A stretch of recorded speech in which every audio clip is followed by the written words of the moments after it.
I'm David Griffin. It's the 17th of April 2018. I'm here at Derby and I'm talking to Andy Mitchell. Andy, thanks once again for joining us as part of this heritage project. We're going to look now at the development really of your business and your greater involvement in cricket. So we talked previously about how Owzat or Mitchell Sports had started, but how did you become this sort of all-encompassing cricketing provider of equipment? Was it an overnight thing or a gradual thing? I think because of my connections with local cricket, we built up. We just used to do a little bit of cricket, then it built up, and then we got a little bit more, and then we got a better range.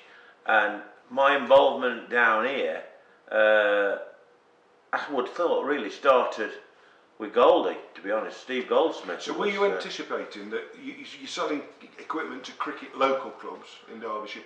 Were you anticipating that the county game, the professional game, would form a part of your business? Not really, no. And to be honest, if I'm honest, it's not a massive part now.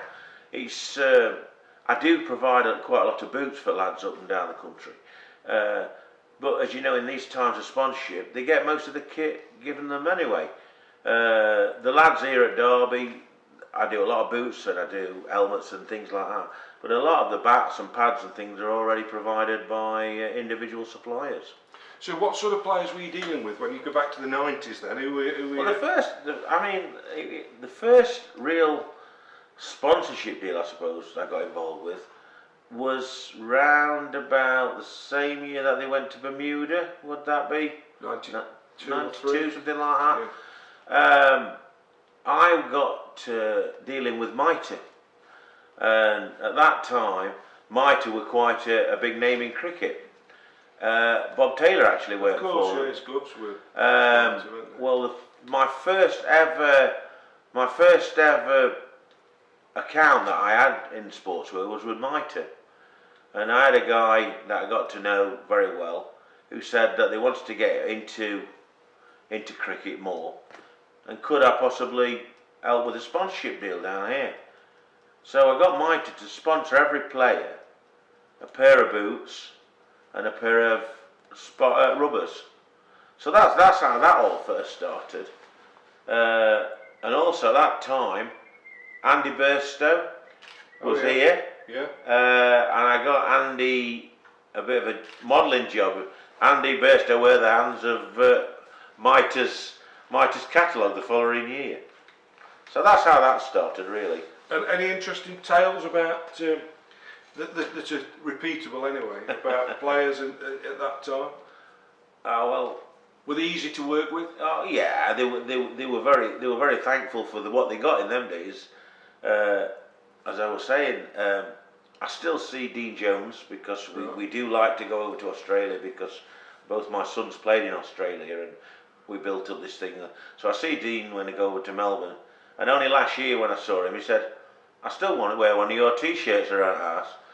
Well, the days now of some of these celebrity superstars in cricket, I can't imagine we'll be wearing a T-shirt that's probably 18, 20 years old. No. But Dino is still wearing it. Or even keeping it, which is an interesting point because I know you've brought with you an artefact almost now. It's 25 years old. Perhaps you'd like to just show us, because this is, there weren't many of these around. Coloured clothing came in, didn't it, in 1993 for one day cricket, and that is the first, if you just bring it across in front of you a little bit more so that we can see. There we go. That's what Derbyshire were wearing. Well, that was one of the first, and of course, he was the superstar at the time. Absolutely. Well, I got introduced to Owzat by Mike McNamee at the time. Yeah. Well, Owzat became quite a good friend, and I used to see him. I used to see him down here, and he used to come and sit in my office after he'd played. Because I think he was quite just a lonely guy that it was in, at that time. He used to come and chat, and he had a passion for watches. He used to love talking about watches, and personally, I was the same. I like my watches, but he used to come and see me, and I had many hours just talking about cricket to him. Lost sort of touch with him, in as much as personally, I mean, over the allegations and everything that happened, he sort of went away from cricket, went into politics, and I never really saw him again. And then all of a sudden, I think, I don't know, 2 years ago, Yeah, came down to do the filming, didn't Simon he? Story rang me because he knew that I knew Owzat, and said he was coming to Derby within a week. So I came down to see him, and I've got back in touch with him now. And in fact, I go to India next week, so whether there's a chance, I'll meet up with him. I don't know. But Where would Owzat fit? Because we've not actually, we talked about players you've watched, but where would Owzat fit in your all-time team when you look back at the players you've witnessed playing for Derbyshire? we've had some great players at Derbyshire, and I mean, we've had some great local players. When I say great local, I mean our own, if you like. But when you look back at some of the overseas that we've had, I think they probably stick out because superstars. They were the stars that we, as a kid. Yeah. I mean, I've already mentioned Chris Wilkins, but then we had Lawrence Rowe when he came after his 307, whatever it was. Yeah. The fact that Lawrence Rowe was going to sign for Derbyshire was unbelievable.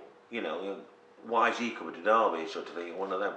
And then we had the Kirstens and the Wrighties, which, I mean, anybody of similar my age just fell in love with them two guys because they were the superstars, and under the leadership of obviously Eddie.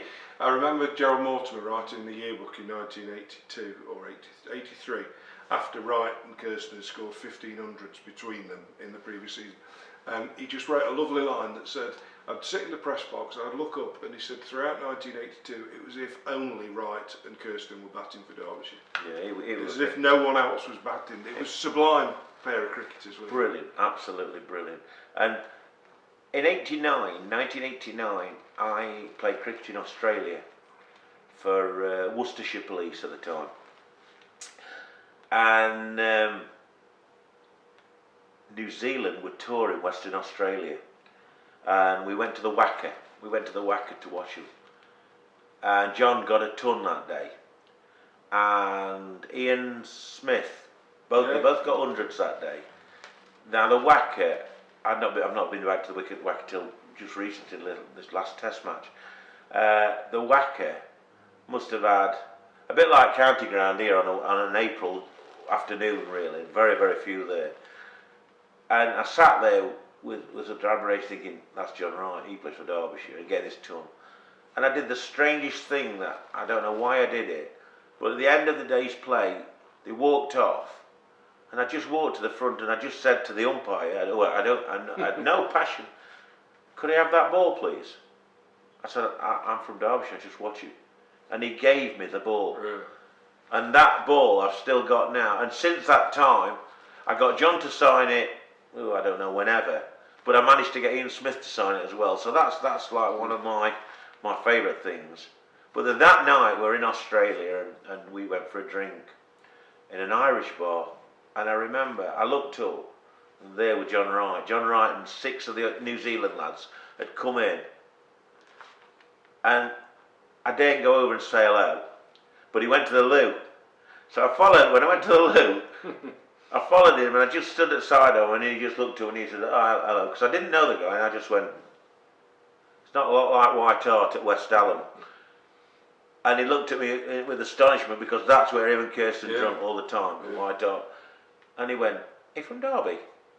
And no word of a lie, I had an hour and a half with John Wright that night in this pub, which ironically, last year when we went to Perth, I couldn't remember anything about Perth.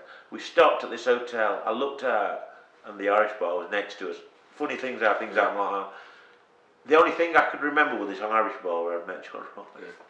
Great times. Batsman, but you were a bowler yourself, and so you must have seen some pretty good bowlers for Derbyshire, whether locally produced or imported. We've had some great bowlers, haven't we? I mean, character-wise, I love Stan. I thought Stan were just.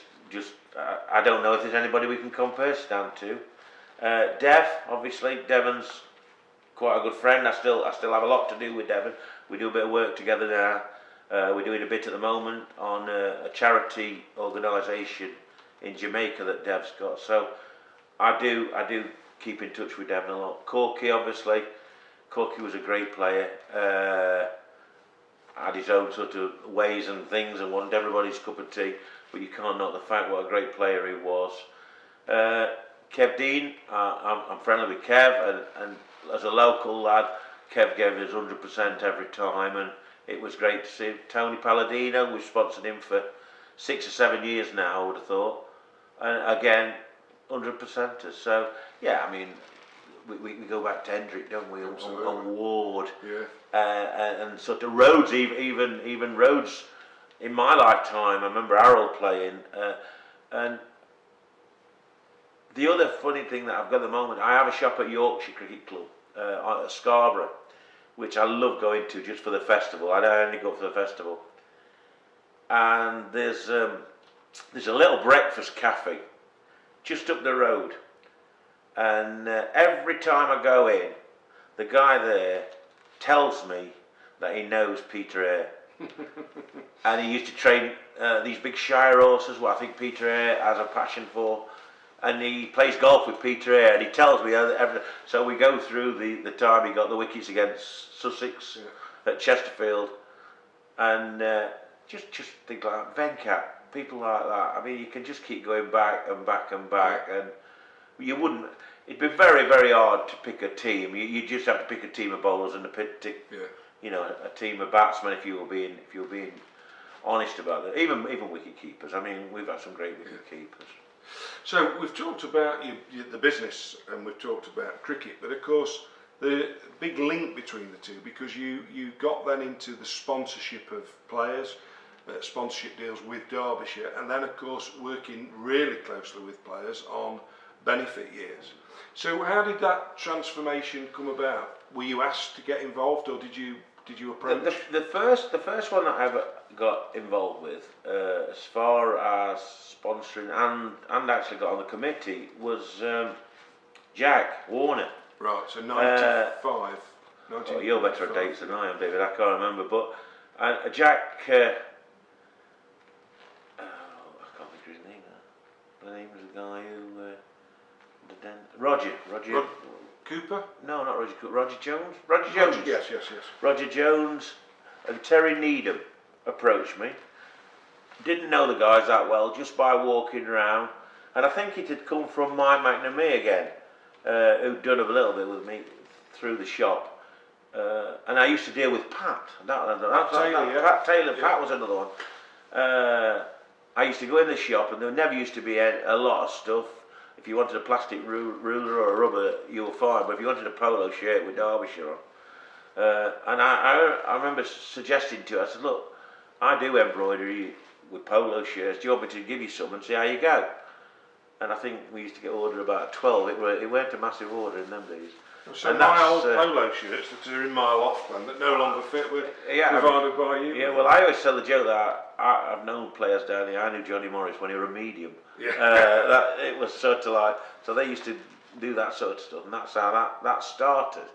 But the benefits... what was the first one you chaired? Was that Kevin Dean's? The Kevin's was the one I chaired, yeah. I've only ever chaired one, but I've been involved... I think I've been involved with every one, probably with the exception of Dominic's, since I've been around, since Jack really. Yeah. Was it an easy decision to say yes, and was it a nerve-wracking experience? You know, thinking I've got to try and raise money for this man.